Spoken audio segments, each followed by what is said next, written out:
Well, I am super excited to be able to talk to my friend David. Has got a lot to teach and to talk about. David Barry from Titan View Life Changers, transforming how we think. Well, no, about about wealth, health, and relationships. That's what it is, right? Absolutely. Yeah, I love it. And so I've been sort of following you tacitly, David, over the years, just kind of watching. You're very active on social media, and I've always appreciated all the things that the stuff you do with your wife online and with the business, and just appreciate you coming on. Absolutely. I'm glad to be here. We kind of got acquainted while working in Chicago with through youth guidance with the BAM program. That's So right. you've always been a light in the dark room. So it's just great to reconnect on this platform with a great guy. All right. Well, thank you. Well, David, the main thing I've been asking people, and I thought of you as soon as I saw it because I got on TikTok because I don't know if you remember Jovan Garland. He was in the band program, and he was on TikTok. And I've been on TikTok forever, but I've kind of love hate relationship as far as watching things, and then I saw that he had posted all the stuff, so I just posted all my stuff on there. I started to, and then I saw you on it, and I was thinking, oh man, you welcomed me on there, and when I saw you and you welcomed me, I thought I got to have David on because the thing I've been talking about is people's core, like core three things that you are excited about and love talking about to other people. I call it sermons, but that has some baggage that comes with it. So, Okay. the 3 to 5 things that you get excited talking to other people about. Yeah. So I think probably at the top of that list is giving people the tools to develop, maintain, and transfer healthy habits and relationships. I think um, one of the major things that's causing problems in our communities and societies is there's a whole lot of dysfunction that we have normalized because it is so. Well, I'm gonna use a $50 word, ubiquitous. It's just so prevalent. It's Mm, just everywhere, and we kind of yeah. think that, well, if everybody's doing it, it must be normal. And so I think at the top of that list for me is just really delivering to people the tools they need to begin to change their thoughts and mindsets around relationships and how to maintain those healthy relationships. Um, I think the thing that supports that the most for me is proper self care. So I would Mm, say that would probably be like if healthy relationships is 1A, proper self care is 1B. yeah. Because you can't really pour from an empty cup. And if you haven't dealt with some of your traumas, some of the things, I know you'll remember this from the BAM culture. If your shadow is not in front of you, uh, things can become pretty difficult because you see yourself repeating some of the same mistakes that you're so familiar with or that were modeled for you. And so I know with my wife and I, we're very grounded in a biblical worldview, and we really take seriously the fact that our marriage is supposed to reflect and replicate the kingdom of God here in the earth. And Amen. there are folks who probably are listening to this live who may never ever set foot in the church, but because that is the truth, we then have to be living, breathing examples of what it means to walk, with the Lord. So I think Absolutely. those are the kind of the top two things for me. And so um, Well, that often leads. that's interesting. That second part, we would often talk about it in our BAM meetings, as particular, with other BAM counselors, and often what I would hear when it comes to self care would be self indulgence rather Mm, than self care. Mm-hmm. You know, Mm-hmm. when they talked about how they did self-care, it sounded a little bit, and in my own life, I saw it in my own life too. Mm-hmm. A little bit too much like self-indulgence than self-care. That's a How great, would you, yeah, yeah, that's a great observation, Judah. I think in terms of self care, I do a lot of because I'm human and I don't know everything. I'm finite in terms of my understanding. I do a lot of reverse engineering.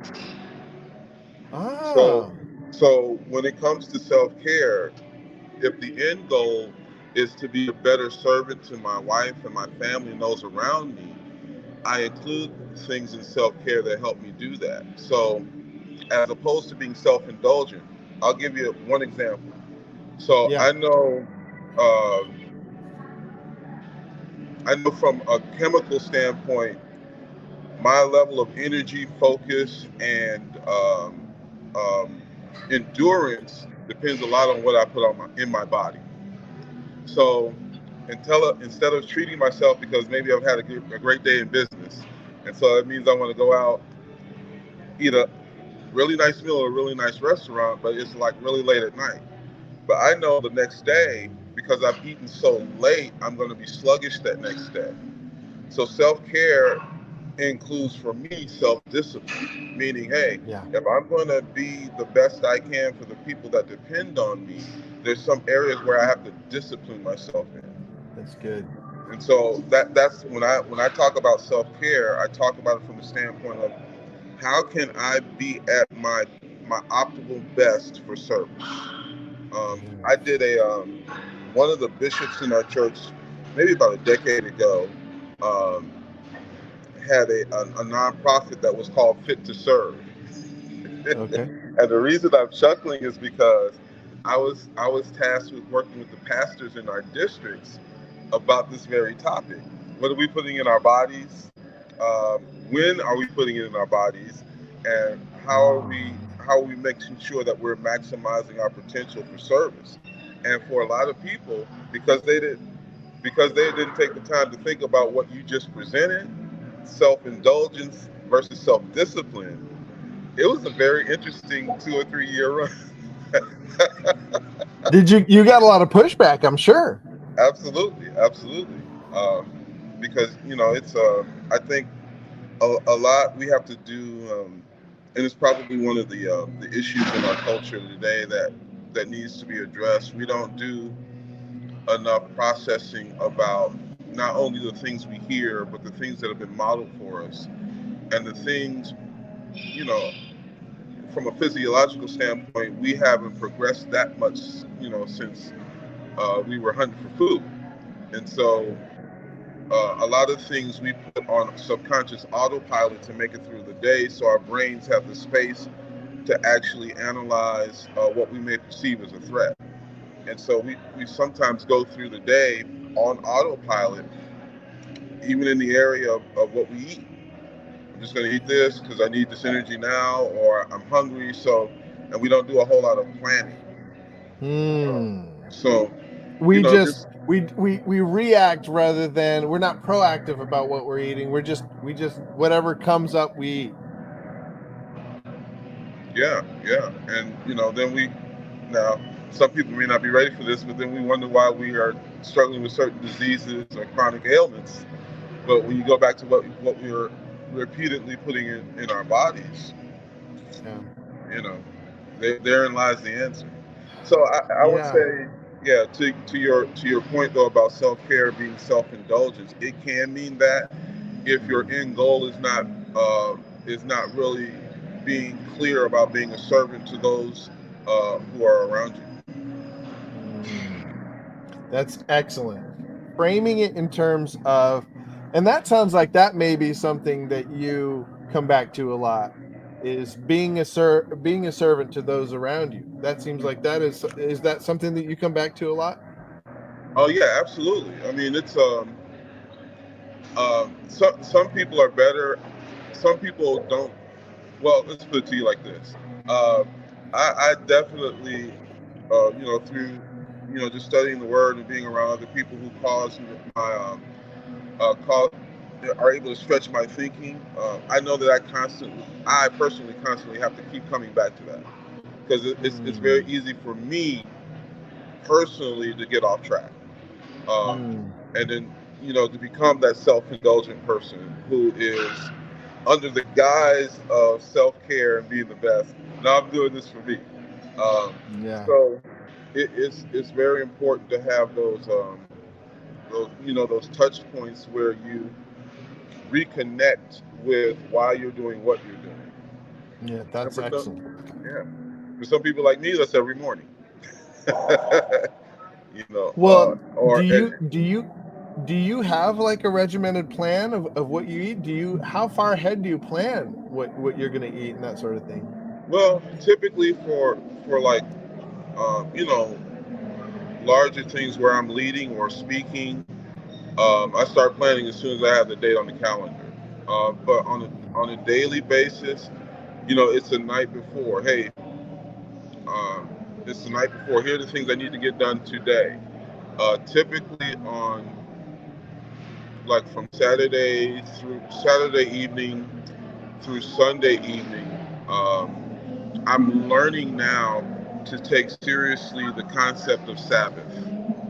Mm. Um, Meaning that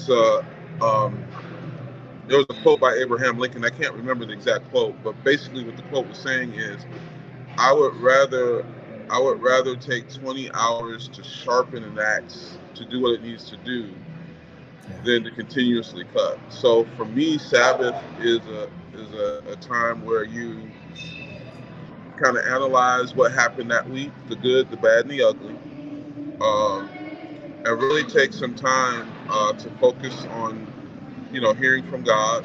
Um, I think prayer has got to be a conversation, not just a laundry list of stuff I need, but Mm. really just hearing from Him about how Mm. I can improve, how can I get better in things. So I Mm. typically like even if I do like an appointment for business, it's probably going to be after 6 p.m. Sunday evening. But I want to block out that time just really to reset. And then from a day-to-day perspective, I want to have things like the top 3 to 4 things that need to get done the next day. Have those on deck and make sure that those things are in place. But That, even in saying that, it's a discipline. Um, yeah, you have absolutely. to, yeah, you have to. One of the books that I'm now reading is called The Four Agreements, and the first of those Mm. four agreements is entitled "Being Impeccable with Your Word," and the upshot of that chapter is if you can't keep your promises to yourself, you're probably not going to keep promises to other people. Mm. So I That's know in what. BAM we kind of put that under the integrity piece. Yeah. Yeah. Yeah. What are the other three? Say it again. That book you're reading. What are you said there's four agreements. What are the other Yeah. what are So the the other four three? in the book, the four agreements. The first one is being impeccable with your word. The second one is don't take anything personal. The third, let's see, what's the third one? Oh my God, I forgot the third. I know the last one is always do your best. Oh, Uh, nice. I'm gonna have to. I No, will that's okay. definitely. I put you I'll, on the spot. I put you on the spot. I am just a sponge. I'm just curious and want to know more and more, as much as I can about, especially stuff. A successful and wise guy like you, what you're reading and what you're eating, not just food wise, but intellectually. yeah. And So I just finished. Well, it's probably like the fifth or sixth time I've read it. This book called Crucial Conversations, and it mm, talks about how to communicate when the stakes are high. And now, so now to me, reading is a part of self care. Uh, mhm. when I married my wife, we've been married for 33 years now. This past September, I was Congratulations. horrible at communication.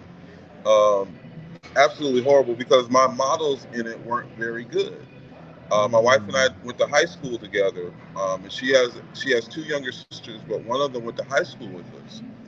And what I noticed about the two of them while we were going through high school is they actually liked each other. Now I have two siblings, and so we had some issues coming up. But Huh. I was just fascinated by the fact that this young lady and her sister actually got along, and that's kind of what attracted me to her. But to Huh. to kind of bring it up to speed, um, I knew that I had a learning curve in terms of effective communication, which we, struggled with through a lot of our marriage until I took seriously the the objective of developing personally, that self care, that self development. Mm. So one of the books that has helped me with that is Crucial Conversations. Being able to, for some people, well, I'll speak for me. In terms of effective communication, I just didn't have the language because I never really saw it. So there were some things I was feeling, experiencing within our relationship that I didn't know how to articulate. And so for my wife, she would have been much better. So things would have been much smoother if I could have said simple things like, if there was a disagreement, I'm really upset right now. I want to talk about this, but I can't really talk about it now until I figure out how I feel. Now, Mm. early in our marriage, it was stop talking to me. I'm not talking about this, and I would just leave. Okay. Just But I didn't have the escape. I didn't have the language or the tools to kind of be on the Yeah. same page with it. So um, for me, a part of self care is definitely reading. The thing I Mm. love now about reading that I wish I had known in my 20s, that I know now in my 50s, is that you can borrow the experiences and the failures of other people and make that your Mm. learning curve.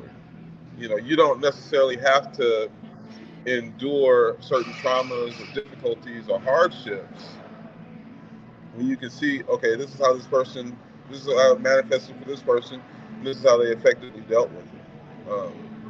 I love So, that. Would say that again. Borrow the experiences and and the difficulties failures of of other others. people, Yeah, failures of others. yeah, Ah, yeah. I like that. So, Yeah, that way you can learn from others' failures vicariously. Uh, and in a way, I think our imagination can be much more powerful than even actually going through it ourselves, right? Like in our imagination absolutely, can be much more visceral. yeah. So there's another book. Okay, I'm gonna give you books. It's called I love it. Okay. it's called The Obstacle Is the Way by Ryan Holiday. Hmm. Um, and he talks about um, our perspective and understanding that obstacles can be opportunities for growth, but it depends on our perspective. And so, in a lot of instances, and the book is based on Stoicism. So, in a lot of Mm. instances, there's a circumstance that happens. It's a fact that happens. There's that, but then we have the story we tell ourselves about what happened. And typically we operate from the story we're telling ourselves about that fact. And if we interpret what happened as bad, then we have some things that come from that. But if we step back and say, okay, this happened, now how am I going to respond to it in a way that's supportive of where I want to go? Um, That you know, that to reminds kind me of of put it in the layman, yeah, to kind of put it in layman's terms, life is going to be life and all the time. But we yeah. have the option to tell ourselves the most supportive story about the occurrences. I love that. It reminds me there's a parable. I need to look it up, but there's a parable or a story about a.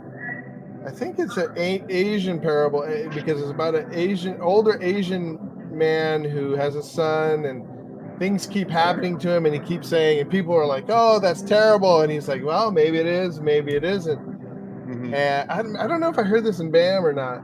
Uh, and then good things would happen. They're like, "Oh, this is wonderful," and he's like, "Well, maybe it is, maybe it isn't," and things keep progressing to Mm-hmm. show that life is not. It's how we look at it. We give it meaning, and Yeah. it's always better to realize we don't have control over it. And Right. just take it. and deal with it as it, unemotionally for the most part. Yeah, I think one of the things that, just looking at things from a biblical worldview, I mean, God is the only being that can create something out of nothing. Hmm. But part of being made in the image of Him is that He's given us creative power. Now, of course, we can't create something out of nothing, but we can create out of what He's given us to work with. Mm. And so, as we encounter situations, we have to make a decision: are we going to act in concert with how we were created and create what is good out of the things that life presents us? Hmm. So, we can't always choose what happens, but we can always choose how we respond to what happens. That's great. Yeah, I like that. absolutely. I've heard that, and yet, I mean, I can't hear it enough. I feel like, how have you found? I mean, obviously, you found a way to internalize that. What has helped you internalize that we can't control what happens. We can only control how we react to what happens. I would say my experiences, wins and losses in my personal relationships. Um, Mm. I think, after, like I said, my wife and I have been married for 33 years. I would say it's only been the last 7 that we have really experienced a lot of growth in areas that, to be quite honest, I say this all the time. Over the 26 years prior, we perfected this little dance so that we wouldn't disturb things that had the potential to be very volatile. Yeah. Um, but the downside to that is you really can't control a lot of things that may come up, and it can be the spark that lights that powder keg. So instead of avoiding them, kind of retreating to neutral corners, just getting in the process. And it's really fun and easy to talk about this, on this broadcast. But I'm telling you, it's hard work, because you Yes. have to there you have to be present not only with your own shortcomings, but be willing to own how those shortcomings has contributed to this disagreement or to this impasse. And so, So you're telling me it's painful. absolutely. If you're going to go to the gym and you're actually going to grow, you're going to have to rip up muscle. Um, That's and that's that's not true. always It a fun definitely process. right. But you want the results, right? You know, uh, Yeah. I don't know if you had experience in undergraduate school with any Greek letter organizations. But I did pledge a Greek letter organization in my undergraduate experience, and the the thing that resonated with me was, you go to college, you see all these guys, and they're looking great. They got wearing the colors, blah blah blah, and you say, I want to be that. But what you don't understand is the process it takes to get there. And some people are just not willing to undergo the process. Um, and, Yeah. and yeah, so for me, I had this conversation yesterday with another business owner, of how I have to be conscious to reprogram my mind, or at least not accept what the culture gives us. Because Mm. when you watch TV, typically if it's a sitcom, you have a problem, it's resolved in 26 minutes. If you go to a movie, you have a problem presented, it's resolved by the end of the movie. And life Yeah. is just not like that. So, No. as much as I have grown personally, as much as I feel like my relationship with my wife has grown personally, there's still going to be other hurdles that we have to climb. The Yeah. great part about it is that the experiences and the things we're learning now are going to prepare us to deal with that later, Mm. whatever they may be. So, instead of looking for that quote unquote happily ever after, I just get energized by the journey and continuing this path of growth. That's good. That reminds me of a quote I heard recently. I need to figure out where it's from, but somebody said, "The magic you seek can be found in the work you refuse to do." 100%. I love that. I Okay. when I heard that, and I feel like that's what you're saying. Hmm. It's like the gold, the good stuff Hmm. is in the hard work that none of us want to do, but Hmm. is super rewarding. And I think Jordan Peterson always says it's going to be hard either way. It's going to be painful either way. Yeah. You might Yeah. as well go along the healthy the healthy way. Yeah. Absolutely. Absolutely. Oh man, I really appreciate your wise words, David. Thank you. Is there something? Is there something that you are doing this week? Just to kind of wrap it up, we only got about 4 minutes left, but something that you're doing this week that you wish you had done when you were in, because I noticed you said back in your 20s you wish you had known about, reading or whatever. But Hmm. is there something else that when I'm in my 40s, so is there something in your 40s you wish you had done that we haven't talked about? Yeah. Well, we haven't talked about it specifically, but I think I wish I had taken advantage of opportunities to be an entrepreneur. Mm. I think that entrepreneurship is an amazing gymnasium for your faith, because instead of trading time for money, trading that responsibility to an employer, you take on that responsibility. But in taking that on, you have the ability, at least I find that you have the ability in a lot of cases to mimic and to pattern your life after the creator, meaning that Mm. you have to create systems and develop relationships that are win-win for people. Um, as a matter of fact, like today, before we hopped on, I had a client who is really serious about physical fitness, and so I just scheduled the appointment in the gym, which is where I am now. Oh, I was wondering where you were. That was smart. But That was you smart. know, so I take that seriously as well. But Yeah. just having the just having the ability though, because I am running my own business, to set up appointments which we're going to help the client with their business, but I'm also showing that I'm open. I care about more than just being a business partner with Yeah. you. We're connected on some different levels, and I just think that I think the reason now, this is something I wish I had done earlier. Yeah, even back in my 20s. But I Mm. think I knew in the back of my mind that choosing that would take work that I was unwilling to do. Mm.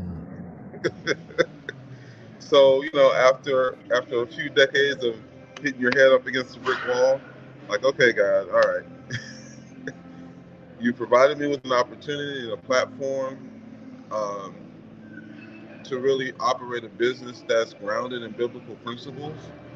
Mm. So let's get I love that. That is good. That is great. Thank you, David. I knew if I had you on, I would get some good stuff. Every time I've talked to you, it's been great. I Absolutely. appreciate that. Same here, brother. well, let's talk again. And where can people find you? Where can people see Hmm. is your the podcast you do with your wife? Is that exclusively on Facebook, So or that's where I've seen it? Or correct. where can people find you?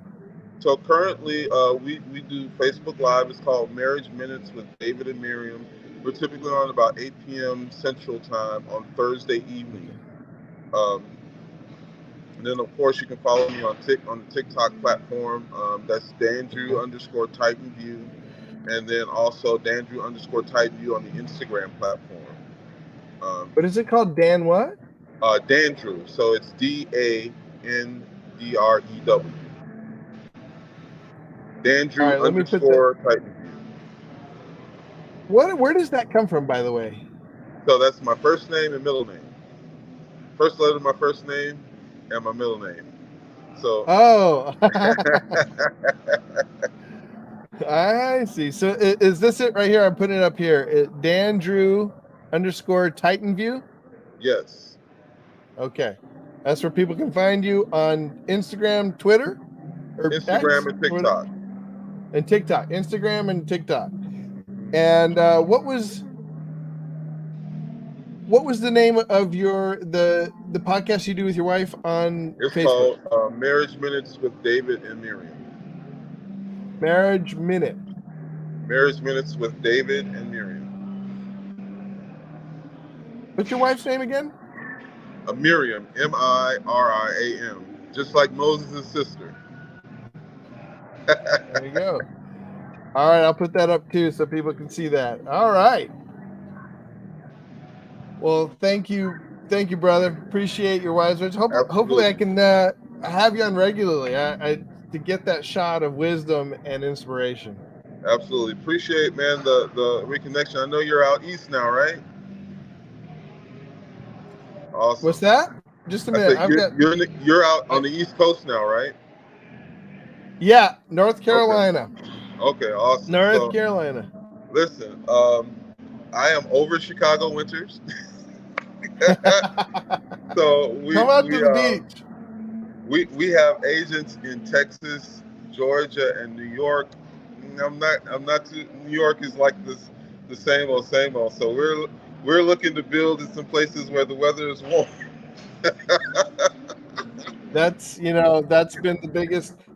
Moving out here, I miss the food diversity and just all around access to stuff. To I don't know. There's just access. You have the access of being to Chicagoland, but I love the weather. 100%. Yes, sir. All right. Well, we'll keep that conversation going. Let's do it. All right, brother. All right, man. Well, appreciate you. You too. Have Take a wonderful day. You too. You too.